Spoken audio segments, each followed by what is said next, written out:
All right, shalom, shalom. It's your brother Rum. You're back in another lesson, Lord willing to be edifying. I want to start by giving all praise, honor, and glory to Yahweh, Bahashem, Yahweh Shah, Bahashem, Wahara Kakodash, Barakatha Yahweh, Barakatha Yahweh Shah. Double honors to the apostles and elders and bishops of Great Millstone who taught me this truth. Shalom to the 144,000 men of the Lord. See on the highways and byways, prophesying in the name and power of Yahweh, Bahashem, Yahweh Shah. Also in the correct doctrine. I want to send a shalom to the 1/3 men, women, and children that will escape the judgment of Yahweh, Bahashem, Yahweh Shah by their faith. Just got another lesson I want to bring out through the spirit of Yahweh Bashem Yahweh Shah, man. As we know, this is the beginning of sorrows. And as Babylon the Great crumbles, you should be able to see it firsthand now. And I know, you know what I'm saying, things have gotten better in the past, but we can see this is the linchpin for all the dominoes to fall in place, man. As these nations start to, basically try to destroy each other's economy. This is an act of war, man. This is not like we've ever seen before in my lifetime, I say. But like I said, this is a linchpin to everything else falling in place for World War III to pretty much begin, man. And it's here, man. We can't tell you no more than it's here, because things are soon to spiral out of control. And these tariffs are going to do major damage to Babylon the Great, man, because other nations are going to do counter tariff attacks, pretty much, and these tariffs are going to cause industries to pretty much go out of business. Now they paused the auto tariffs from Canada and I think other nations, but you still have the air conditioning, refrigerator stoves, car parts. All these things are still going to make the economy crash. And the rich, they want it to crash because they can buy things very, very cheap. And that's really going to bring Babylon to its knees. And it's going to cause a famine. It's going to cause civil unrest. And the chips just fall from there, man. You can name a list of things that's going to happen. But let's get straight into it, man, because like you're going to see in this video, tariffs has not been a new thing, but it's now that everyone pretty much is on edge and everybody's economy is pretty much destroyed. This is what's going to send everybody over the edge, man, to get ready to fight. And it's all strategically being set up by Yahweh Bashem Yahweh Shah. Here it goes. The tariffs are on, but here's the truth they're not telling you. The tariffs that Canada levies and impose right now on U.S. products, this is not new. It's been predating Trump. Milk, 270% tariff. Cheese, 245%. Butter, 298%. Chicken, 238%. Sausages, 69.9%. Copper, 48% tariffs. Aluminum, 45% tariffs. Steel, 25% tariffs. We tariff their metals more than they tariff ours. Cars, 45%. TVs, 45%. Eggs, 163%. How does that work for tariffing American cars? Usually tariffs are to protect like your own industry, but we don't have any Canadian car manufacturers. I don't think they give a fuck. Canadians love to shit on Americans, but the hypocrisy is uncanny. All these tariffs have been online from way before Trump. Sure, a lot of it has to do with supply management, and they're based on quotas. It does not absolve the fact that we tariff American goods. We are not for free trade, absolutely not. If not, we would flood the market with American products. In the end, this is nothing more than another hidden tax. Our industries cannot compete with the American industries, so the real loser is the consumer, the Canadian consumer, who ends up paying a higher price. Now the question becomes, why aren't our industries competitive? And that could be taxes, regulations, or just overall poor economic environment. But in the end, there's no need to rage. Canada, we're hypocrites. You see, that guy's a Canadian, and it doesn't matter at this point, because it's the end. We're at the end, man. And these tariffs, like I said, is going to be only the linchpin to bring these nations to their knees, man. Because the elite, they want to go digital. And this is the linchpin to go digital, man. Cashless societies. Check this out. So it's been okay for Canada to charge the United States tariffs, but the moment that the United States wants to charge Canada with tariffs, we're no longer friends or allies. Oh, that's right. You think this whole tariffs thing started yesterday? Canada has been charging the United States tariffs for years. So let me list a few. a 270% tariff on milk, 245% tariff on cheese, 298% tariff on butter, 238% tariff on chicken, 69.9% on sausages, 57.8% on barley seed, 26.5% on meat, 25% on cars, 45% on HVAC, 35% on vacuums, 35% on cable boxes, 45% on TVs, 25% on steel, 45% on aluminum, and 48% on copper. But yet we are bad. We're in a trade war because the United States is tired of giving you money for free because we're friends. Last that I checked, friends benefit from one another. It's never one-sided. That's not what you call an ally, and that's not a fair trade partner. That's a country that milks off of the United States economy, then turns around and stabs us in the back with tariffs. And for some reason, Justin, you happen to feel superior. If Canada really wants to start talking about fairness, maybe they should look at the billions that they've drained from the United States before they even start throwing shade at President Trump. Because without America, your economy would plummet faster than Justin Trudeau's approval ratings. Like I said, it don't even really matter because America has used their finances for war all over the globe, man. And the nations pretty much are just fed up with the way America basically throws its power around by sanctioning countries, by just going and doing what they want in people's country. All the nations are tired of that, and they're not going to come out and say it, but they're going to retaliate in a way that they can really, Babylon can really feel it. Now, this guy's a Canadian. I forgot his title, but he's not sugarcoating anything, man. He's not holding holding no punches, man. He wants to cut the power off in Babylon. And see, we are at those times, man. Anything can pretty much happen, man. And everybody's on the edge because food is finna get scarce. They cut the power off, man. Water, everything, man. You can just name the list of the events that will basically go out. You know what I'm saying? Spiral out of control, man. You can just name them, man. Starting today, LCBO, the largest purchaser of alcohol in the world, will begin removing U.S. products from its store shelves. And as the exclusive wholesaler, American brands will no longer be available in LCBO catalog, meaning other retailers, bars, and restaurants in the province will no longer be able to restock U.S. products.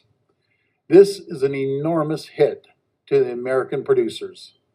Every year, the LCBO sells nearly $1 billion worth of U.S. wine, beer, cider, seltzers, and spirits, including more than 3,600 products from 35 states. As of today, every single one of these products is off the shelves. And see, $1 billion is a big hit, man. And America is not going to be able to, these American companies, they're not going to be able to make up that income overnight, man. So that's going to cause a lot of these. It's going to cause a lot of these factories to go out of business, man. It's going to cause them to, downsize. A lot of people get laid off. No income coming in. They taking everything off the shelf. This is not a joke, man. This is the unfolding of Babylon the Great, man. And this is just the beginning. This is just the beginning. You see, a lot of people don't understand. This is it, man. Them taking all these products off of the shelves, and they can't sell them. You can imagine how many bottles of liquor goes get made per day. That's going to cause these factories to shut down, man. Because you got to think somebody they buy the bottles from somebody, they buy the cork tops from somebody, or the you can just go into the list of things that they buy to make the alcohol from different things, how they age them, how they, barrels. All these companies, man, they have a company that supply these things to these alcoholic countries. I mean, not alcoholic countries, but these companies that make the alcohol, man. So this is going to be a trickle down effect of all these jobs being lost, man. And see, it hasn't hit right off the bat, but give it about 2-3 weeks. It's gonna hit, man.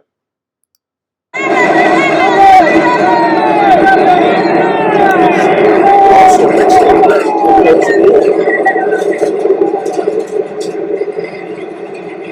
know if it's all day long or what. But they made it with no one coming in, man. So Mexico has shut down its border with the U.S. due to the tariffs take effect today. So they closed it down, man. So they closed it down, man. And this is not a game, man. This is about to pop, man. Now check this out. This is kind of I seen this on X. Pretty much goes into how the trade war basically takes effect from all three countries. The insane trade war has officially begun because Canada, Mexico, and China are pissed and have now all announced their own plans on how to retaliate against Trump's tariffs. So what the hell is going on?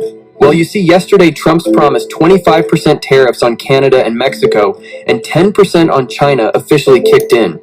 What that means is that any goods sent from these countries to the United States will now cost companies 25% more, or 10% in China's case.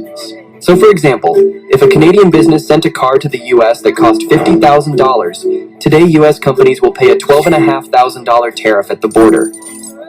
So the price of your once $50,000 car is now actually $62,500.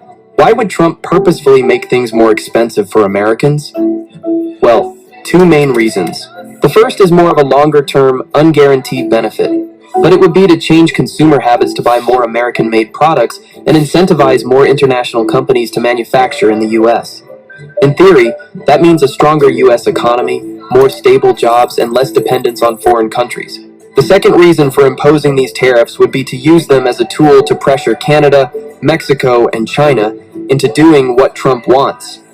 Some of these things that he's publicly mentioned include renegotiating trade deals, stopping illegal immigration, and the flow of fentanyl. There's also the far-fetched idea of Canada becoming a state of America. But here's where things get interesting, because instead of just doing what Trump wants, Canada has clapped back with a 25% tariff of their own, and Mexico said they're doing the same but haven't announced the percentage yet. China reacted a little differently by preparing to file a lawsuit with the World Trade Organization. So why is Trump not backing down? Just listen to this. In 2023, Canada sent 76% of all of their exports to the United States. That accounts for roughly 19% of their entire GDP. In 2024, Mexico sent 78% of all of their exports to the United States. That makes up 37% of their entire GDP.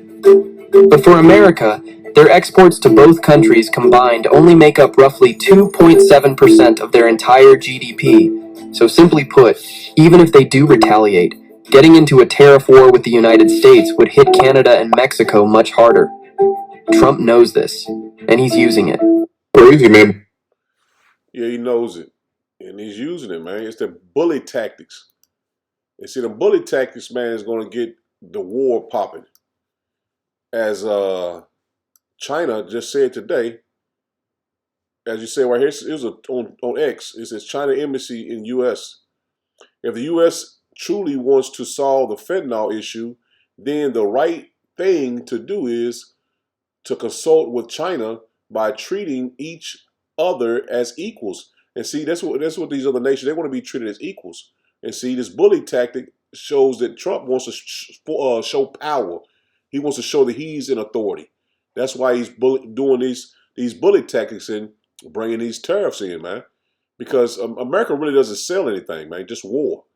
They don't sell nothing but war. These products that we need from these other countries, that's why we consume so much. Because they provided for us. They would say it was like 37% of Mexico's GDP and 20-something of Canada's GDP. So they rely on Babylon to buy these products. And we don't rely on selling our products to them. because we don't sell shit but war. It says then check this out. It says if war is what U.S. wants, be it a tariff war, a trade war, or any other type of war, we are ready to fight till the end. See that? This is what they're saying, man. They're ready to fight to the end. It says the fentanyl issue is a flimsy excuse to raise U.S. tariffs on China imports. Our countermeasures to defend our rights and interests are fully legitimate and necessary. See, they want to go by it, they want to go by it the right way, but they're ready to go to war. They're ready to fight, man. And see, like I said, this is not like something that happened in the past. It's just a fly by night type deal. No, this is going to spiral into the Third World War, man. This is Revelation 18 to the T. It says the U.S., not anyone else, is responsible for the fentanyl crisis inside the U.S. And the spirit of humanity shows. And these guys, humanity shows more. Like click on it, you drop down for more information. But as the alphabet, as we know, in the so-called black community, how they use the drugs to infiltrate our communities. And see, the fentanyl issue goes into their community. Now the roles are switched because a lot of these drugs that they push in our community, their people are getting hooked on it, and they are getting hooked on it, and they are dying from it, all the way into their high schools and shit, man.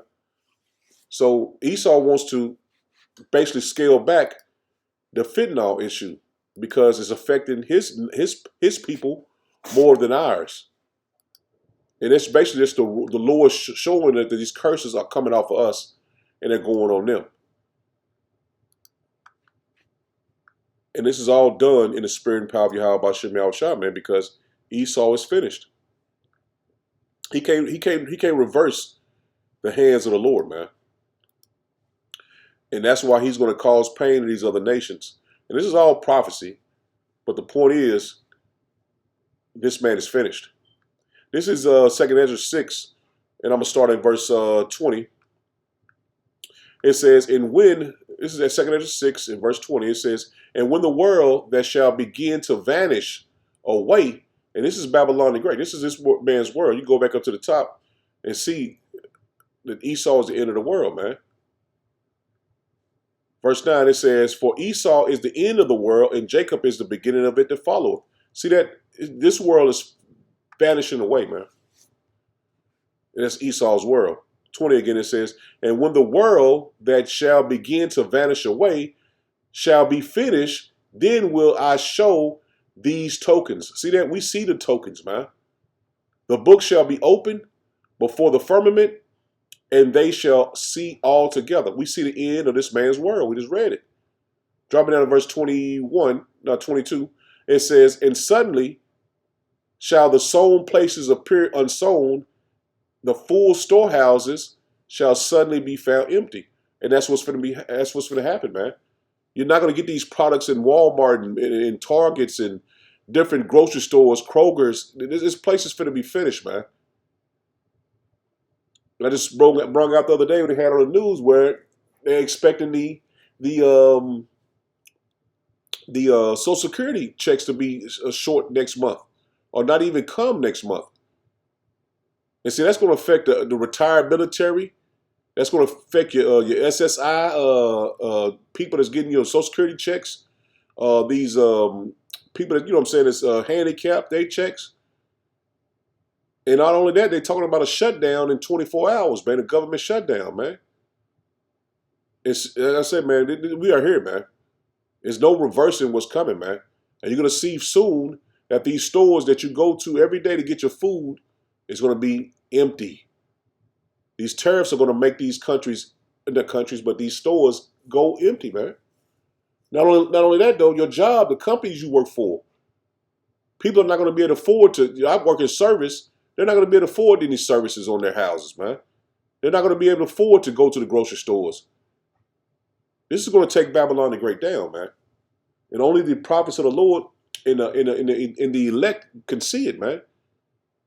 It says, And the trumpet shall give a sound, which when every man heareth it, they shall be suddenly afraid. And see, that's what we're doing now. We're blowing the trumpet, man. And see, it's not coming to pass yet, but these people are going to suddenly be afraid, man. They're going to suddenly be afraid, man. At that time shall friends fight one against another like enemies. And when you have nothing in the store, what you think your neighbor gonna do? Friends and family, man. Family gonna be fighting against each other, man, killing each other, man, over a lack of bread. So you're gonna have friends fighting against one another like enemies. And the earth shall stand in fear with those that dwell therein. The springs of the foundations shall stand still, and in 3 hours they shall not run. Whosoever remaineth from all these that I have told thee shall escape. See, and this is why the Lord said, endure to the end. You have told of all these things that are going to come to pass. And that's why the elect has the upper hand on everybody else. Because the Lord made us aware of all these things that are going to come to pass. He made us aware of it. So we're not going to be shaken when these things come to pass. No groceries, no food. We're gonna believe on Yahweh B'Shem Yahushua. And whosoever from all these things, say all these that I have told thee shall escape and see my salvation and the end of your world. See that? We're gonna see the end of Esau's world, man. It's prepared for us. And that's what we're patiently waiting on, man. We're patiently waiting on the Lord to bring this place down, man. And we hear, we can see it, man. We can taste the end of Babylon the Great, man. The end of Esau's world. This is 2nd Esdras 9, and I'm gonna start at verse 5. It says, "For like as all that is made in the world hath a beginning and an end, and the end is manifest." And see, we see the end. It is manifested for us, man. No one should be going around trying to find a breakdown of what's the Lord's name now. Everybody should know this, man. What's who the true Israelites are. We ain't debating no more, man. The Lord has made it manifest for us to know the end, man. We got everything we need to make it on that chariot, man. Our ticket is pretty much already punched, ready for you to make it, man. It says, even so that the times also the highest have plain beginnings and in wonder and powerful works and endings in effects and signs. So we see all the signs, man. The writing is on the wall for us. It's plain, man. And if you in this troop and you seeking the Lord every day and you don't make it, then you was playing around, man. You was bullshitting. You was procrastinating. You was on the fence. You didn't truly believe. And see, the Lord knows if you believe or not, man. And I believe, you know what I'm saying? I'm just saying that, but I don't think anybody seeking the Lord constantly and praying and having faith in the Lord is I don't see how you would not make it. But you know what I mean, man. You know what I'm saying? Somebody playing around and want to debate and all this bullshit and not serious about it. You know what I mean, man. Because this right here is deadly serious, man. The Lord has blessed us to have this wisdom, knowledge, and understanding at the end. See, we got it at the end, man. 10, 20 years ago, you was out in the world, you was doing all manner of craziness and not knowing what was going on. And Lord bless you to make it to the end, man, and to give you the wisdom, knowledge, understanding to be saved, man. Because this truth is about salvation, man. We got this truth at the end to be saved. Verse 6 again, it says, even so the times also of the highest have plain beginnings in wonders and wonder and powerful works and endings and effects and signs. And everyone that shall be saved, see that? And everyone that shall be saved and shall escape and shall be able to escape by his works and by faith whereby ye have believed. And that's plain, man. You constantly in the scriptures, you constantly praying to the Lord, you studying, you doing your lessons, you on the highways and byways, you doing everything you possibly can to make it, man. And that's how you're going to be saved, man. Verse 80 says, shall be preserved. See that? You shall be preserved from the said perils. All hell breaking loose. You know what I'm saying? Because what's coming, man? We can't prepare ourselves more than we got now in this word, man. Because everybody else is going to be clueless of what's happening. They're going to be clueless. See, the Lord preserved us from the said perils, man. All these things that are coming up on the earth, the Lord preserved the elect from these things, man.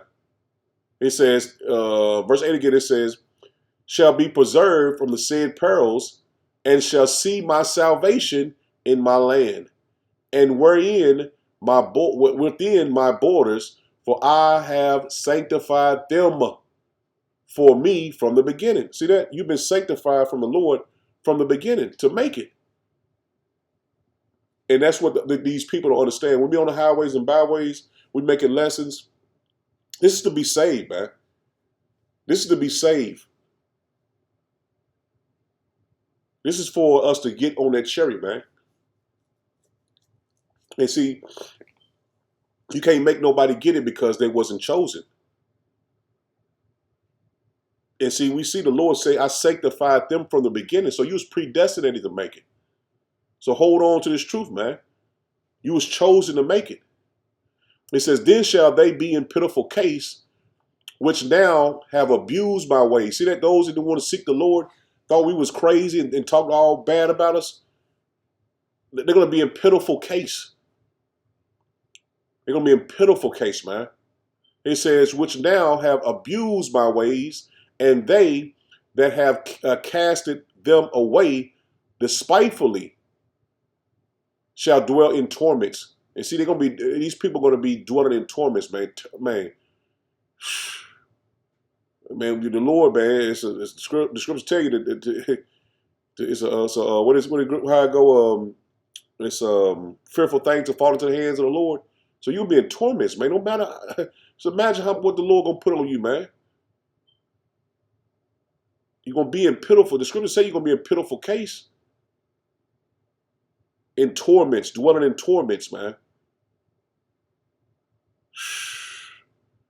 It says, for such as in their life had received benefits. See, the Lord gave you benefits, gave you opportunities, and have not known me. And see, you're getting all you've got all these blessings you can't say in America. Your job, you was able to go to college, you got money in the bank. And all these was benefits for the Lord, man.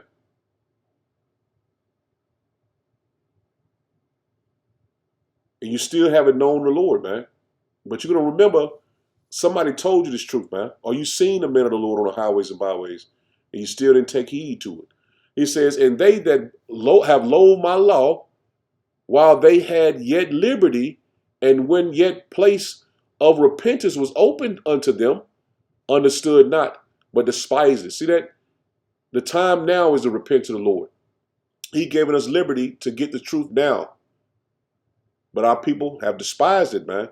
And you can just feel it through the Spirit. The Lord's going to close up this truth, man. He's closing the doors on this truth, just like he closed the doors on Noah. He closed the doors on Noah and his family, man. That's what's going to happen now, man. The Lord is going to close the mercy doors, man. You're not going to be able to receive this truth, man. You're not going to receive salvation. And see, all these things are coming to pass, and that's how we know the Lord is going to close these mercy doors, man. Verse 12, it says, the same must know it after death by pain. And see, a lot of our people are going to have to be corrected after death by pain, man. They're going to have to go through that destruction, that second death, and then they will see what we were saying on the highways and byways was the truth, man. But the Lord blinded them for him to judge them. This is Revelation 18. And I'm going to get this in the NLT. Yeah, let's get it in the NLT. Because these tariff wars are going to cause Babylon to go down, man. Let's start here in verse 9. Revelation 18 and verse 9 in the NLT. It says, and the kings of the world who committed adultery with her and enjoyed her great luxury will mourn for her, as they see the smoke rising from her charred remains. They will stand at a distance, terrified by her great torment.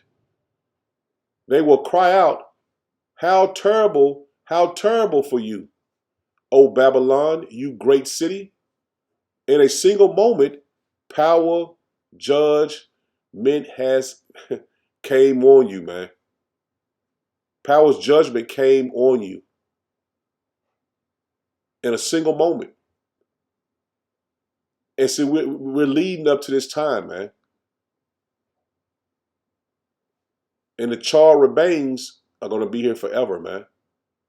And you 2/3, your flesh is going to be consumed here in these charred remains, man. The verse 11, it says, the merchants of the world will weep and mourn for her, for there is no one left to buy their goods. And see, nobody's going to want the goods of Babylon the Great, man. No one is going to, they don't want them now, man. That's why you got a tariff war. Trump's want you to buy his goods. They want you to buy Babylon the Great's goods, man.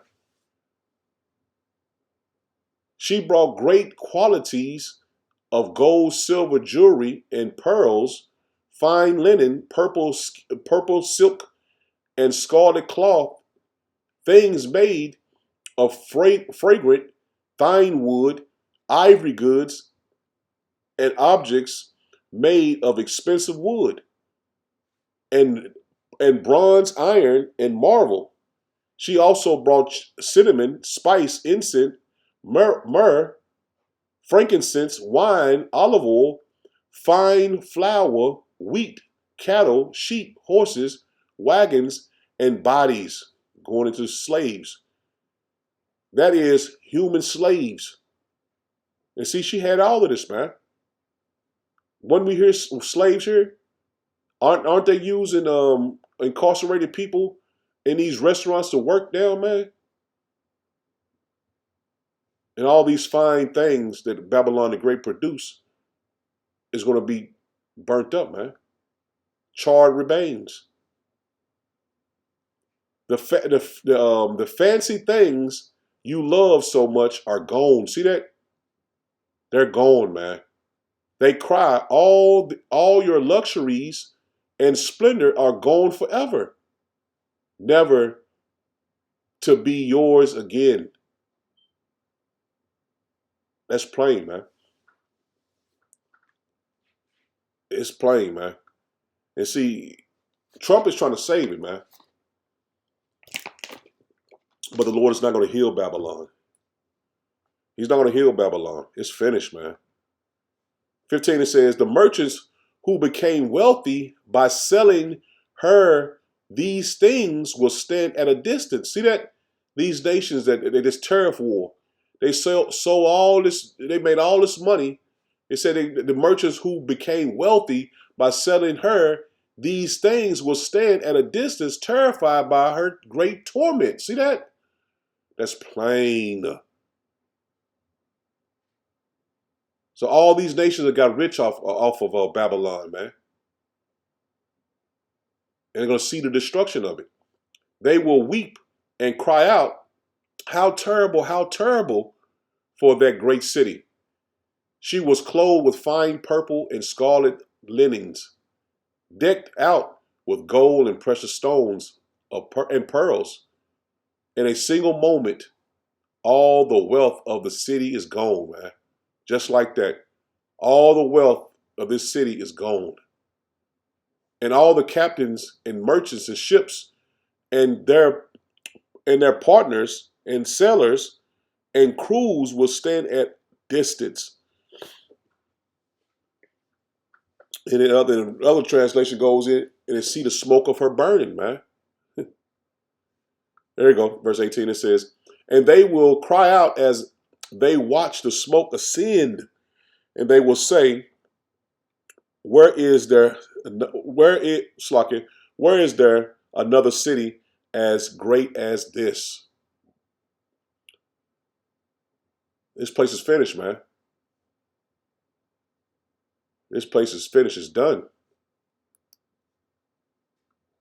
And it's soon to be physically done. We know through the spirit this place is finished, man. The morale, the morals of the people finished. It's done. But we're finna see this place physically be taken down, man, by thermonuclear missiles, man.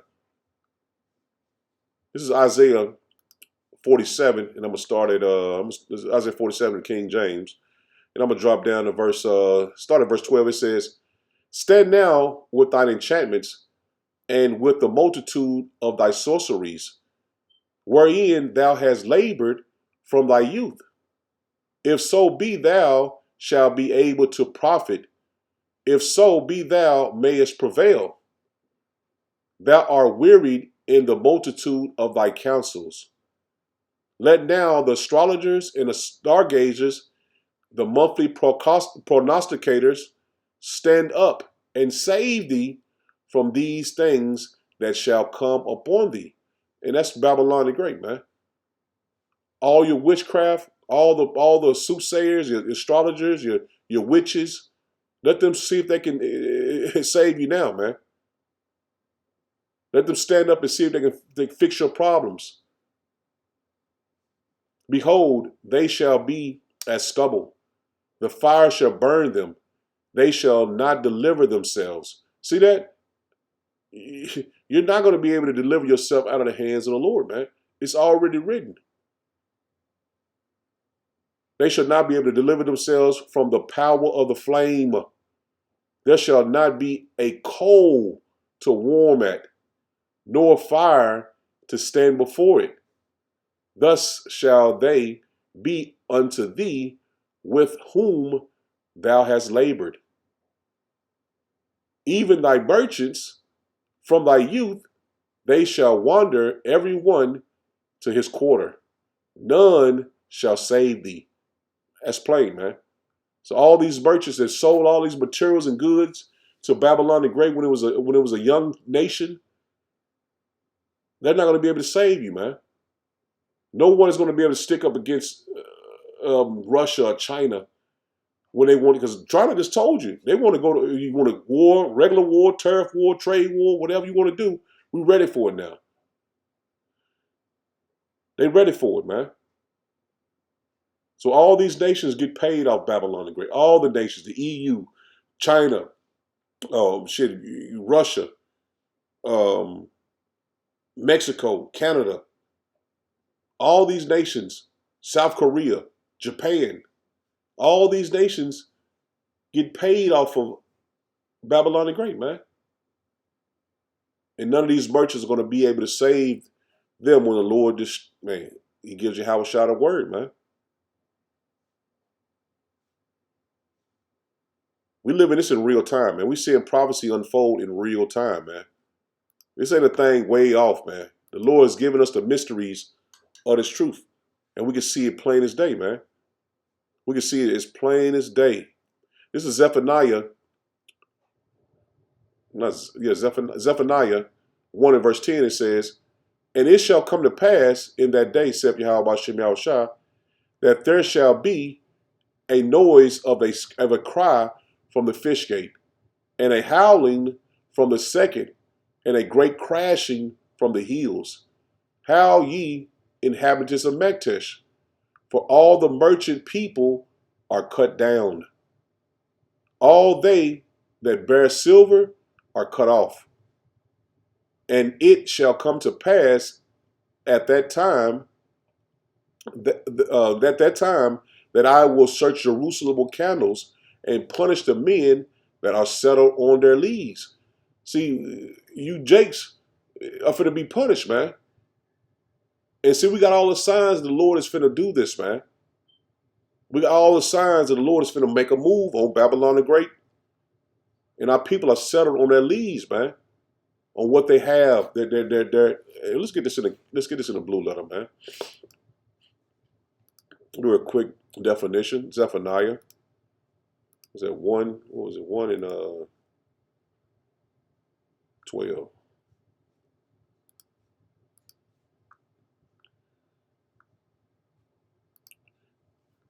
And this leads H8105 leads dregs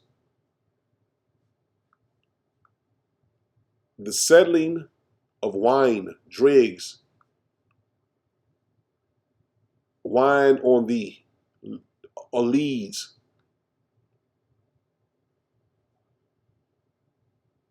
Wine matured, undisturbed on the leads. So that great wine, man. And that's that mindset, that wine that they drunk, and it was taken by Babylon the Great, that nothing ever was going to happen here, man. Oh, nothing, man. Shit, man. The economy's gonna get better. You know, Jake's down, man, on the economy. Now, yeah, it's gonna get better, man. Trump's in office. A lot of Jakes thought that since they was getting these checks from Trump, that he was gonna make everything back. The settlement of wine in the barrel, so the bottom of it, man. You settled on that, man. He says that say in their heart, Yahweh Bashem Yahushua will not do good, neither would he do evil. See that? They're settled on their leads, man. They're fine here. They're drinking good, they living good for the most part, and then it's going to come all of a sudden crashing down, man. So the Lord is searching Jerusalem, which is his people before it's a place. He's trying to see who's going to repent to the Lord, man. It says, therefore, their goods shall become a booty, and their houses a desolation. So the Lord is going to take all the things that you have and destroy them, man. Your job destroyed. Your car, your house taken. We just read in Apocrypha about you was given benefits and has not known him, man. So the Lord is going to take all that back, man. Therefore, their goods shall become booty, and their houses a desolation. They shall also build houses, but not inhabit them. And they shall plant vineyards, but not drink the wine thereof. The great day of Yahweh Bashem Yahushua is near. It is near. It hasteth greatly. See, the Lord here is very close, man. Even the voice of the day of the Lord, Yahweh Bashem Yahushua, the mighty man shall cry there bitterly. Man, this place is on borrowed time, man. And our people have gotten benefits, they got money, and they making investments and doing all type of shit, man. And they thinking this place is going to make it, man. You got Jakes now, they trying to get into crypto. Oh, yeah, I'm going to be the first one, no XRP, all that dumb shit. Not knowing that the Lord is setting this place up to have a great fall, man. This is James 5 and verse 1. It says, go not, it's like a go to, now ye rich men, weep and howl for your miseries that shall come upon you. See that? We know Esau gonna get it, but you blacks, Hispanic, and Native Americans that have gotten rich in this man's society, you're finna fall as well, man. Your riches are corrupted, and your garments are moth eaten. Your gold and silver is cankered, and the rust of them shall be a witness against you. See that? The rust of them are going to be a witness against you. And we know this ultimately Esau, but you blacks, Hispanic, and Native Americans that gotten rich here and think that nothing is going to happen, that you fine. You done made it in what they would say. It's gonna be your witness it's gonna be a witness against you too, man. Because the money is gonna be taken, man. So when they crash that dollar, you're gonna go to zero like you never had anything. And shall eat your flesh as it were fire. Ye heap up treasures together for the last days, man. And like I said, we already know this is Esau, man, but our people that's joined under him in the same mindset, you're going to suffer the same fate, man. You're going to suffer the same fate of Esau, man, and that's being destroyed, man. All these riches you've gotten here is not going to be your defense. This word is our defense. And that's why the men of the Lord are clinging to it. And the women as well. Clinging to the truth, man. Holding on to it. Because this place is falling and it's never going to rise again. Man, this is Nahum. I'm going to get this in NLT. It's Nahum 3 and verse 1. What sorrow awaits Nineveh? In Babylon the Great is spiritual Nineveh as well. You got what 7 cities in Babylon the Great alone is named Nineveh. So just like in Revelations 11 and verse 8 is spiritual Sodom, it's spiritual Egypt, and it's also spiritual Nineveh. It says this, what sorrow awaits Nineveh? The city of murder and lies. And that's all we've known here, murder and lies. She is crammed with wealth and is never without victims. This is fire right here. Hear the crack of the whips. And what happened, man? They said about the labor. Who was labored under whips, man? The rumble of wheels. See, we was the workforce under that whip, man. Horses' hooves pound and the chariots clattered wildly. See the flashing swords and glittering spears as the charioteers charge past. There are countless casualties, heaps of bodies, so many bodies that people stumble over them. All this because Nineveh, the beauty and faithless city, mistress of dead charms, mistress of deadly charms, entice nations with her beauty. She taught them all her magic, enchanting people everywhere. And what we just read earlier about Babylon the Great, man, in Revelation 18. She enticed everyone, man, to follow her ways, man. It says, I am your enemy, said Yahweh Bashem Yahushua of heaven's army. And now I will lift your skirts, and show all the earth your nakedness and shame. And that's what's happening in Babylon, man. Everyone is starting to see it for what it really is, man. It's not a great country. It's not a thriving and prosperous country, man. It's not a God-fearing country. It's all finna be shown to these nations, man. And that's why they're going to burn it with fire, man. And this is all the Lord's will, man. You see, he said, this is of the Lord's, I am your enemy. See that? The Lord said, I am your enemy. Says Yahweh Bashem Yahushua of heaven's armies. See that? He's going to lift it, and his goals in it. Man, this is beautiful, man. And now will I lift up your skirts and show all the earth your nakedness and shame. I will cover you with filth and show the world how vile you really are. All who see you will shrink back and say, Nineveh lies in ruin. That is the judgment that's coming, man. Where are the mourners? Does anyone regret your destruction? See that? Is anyone going to regret the destruction of Babylon the Great, man? No one is going to regret this place being destroyed, man. That's why we continue to bring these lessons. That none of these nations is going to regret Babylon the Great being destroyed, man. You see all them Arabs, man. Shit, they ain't worried about America being destroyed, man.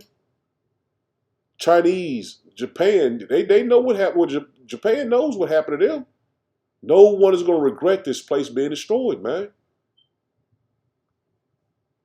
But our people, you blacks, Hispanic, and Native Americans, you think this place is going to be revived, man. It's not going to be revived. It's slated for a great fall, man. And no one can reverse it. No one can reverse the judgment of Yahweh Bashem Yahushua, man. It's written. And the Lord is a man of his word, man. This is Psalms 146. And I'm going to start at verse 1. It says, praise ye Yahweh Bashem Yahushua, praise Yahweh Bashem Yahushua, O my soul. While I live, I will praise Yahweh Bashem Yahushua. I will sing praises unto my power while I have any being. Put not your trust in princes, nor in man, nor in the sons of man, in whom there is no help. And that's what we, man, doing right now. Man, don't put your trust in Babylon. He can't help you, man. There's no help here. His breath goeth forth, he returneth to his earth. And that goes to show you that he has no power. That's what the Lord is reiterating to you. He has no power, man. He's just a man. He is no God. His breath goeth forth, he returned to his earth. In that very day, his thoughts perish. So this man is just a regular human being, man. Esau has no power. He got a God complex, but he's no God. His thoughts is all this wickedness is going to perish with him, man. He's going to be chased out of the earth. Happy is he that hath the power of Jacob for his help, and that's the elect. We know there's no help in princes and no help in the Son of Man. But help is with, how about Shem Shah, the power of Jacob, man. Happy is he that hath the power of Jacob as for his help, who hope is in Yahweh Shem Shah, his power, which made heaven and earth, the sea, and all that therein is, which keepeth truth forever. See that? The Lord keepeth truth forever. And this is the will of Yahweh Shem Shah, man. For the elect to worship him, to help, to wait on him, because he is our help, man. And we are a beautiful case, man. Those that believe and have faith in him, we're in beautiful, beautiful case, man. This is Psalms 47. It's like it's 47. It's Psalms 144. And I just want to get the point in verse 15. He says, happy is that people that is in such a case. See that? That is in such a case. Yea, happy is that people whose power is Yahweh by Shem Yahushua. See, we're happy through the Spirit of the Lord, man. Because we're in good case, man. Because our power is Yahweh by Shem Yahushua. And everyone else is leaning on this world about to perish. They're about to be judged. This is Proverbs 11. It's Proverbs 11 in verse, I just want to get the point in 28. He that trusteth in his riches shall fall. See that? And that's what Esau has done, man. He's trusted in his riches. But the righteous shall flourish as a branch. And that's beautiful, man. He that troubleth his own house shall inherit the wind. And the fool shall be servant to the wise of heart. Ain't that what's going to happen, man? Ain't Esau going to slavery? Man, Barakatah Yahweh by Shem Yahushua, man. Because we got this truth, man. And that's for us to receive salvation. The fruit of the righteous is a tree of life. See that? The fruit of the righteous is a tree of life. And he that winneth souls is wise. And that's why the men of the Lord are on the highways and byways to win us souls, man. To Yahweh by Shem Yahushua, man. Behold, the righteous shall be recompensed in the earth, much more than the wicked and the sinner. Man, man. Man, the water Yahweh Shem Yahushua for this truth, man. So Lord, when it was edifying, ain't it there? Shalom. Shalom.